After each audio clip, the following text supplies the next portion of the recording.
સૌરાષ્ટ્રની શાન અને ખાણીપીણીનું શહેર એવું અમારું રાજકોટ. રાજકોટમાં અત્યારે મહાનગરપાલિકાની ચૂંટણીને લઈને કેવો માહોલ છે એ જાણવા માટે અમે લોકો સમક્ષ પહોંચી ગયા છીએ.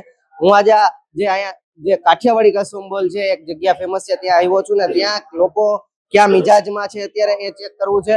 તો ખાસ તો એમની સાથે સંવાદ કરવો છે કે તેઓ ચૂંટણીને લઈને આ માહોલને લઈને શું કહેવા માંગે છે.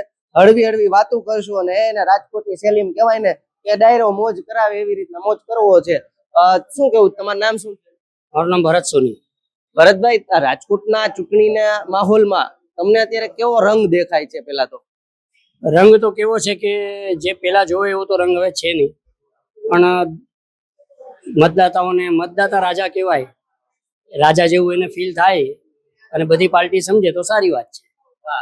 રાજકોટના માહોલની અત્યારે વાત કરવી છે આપણે. તમને શું લાગે અત્યારે, કેવું લાગે છે માહોલ?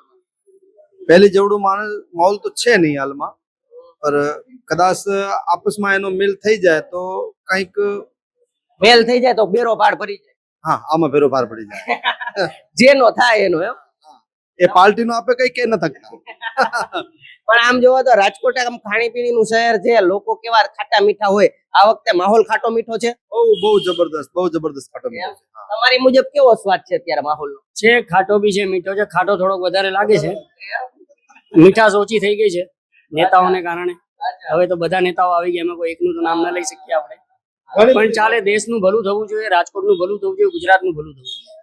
આ મતદાન માટેની તારીખ 26 એપ્રિલ છે, તમે તો જાશો જ ને?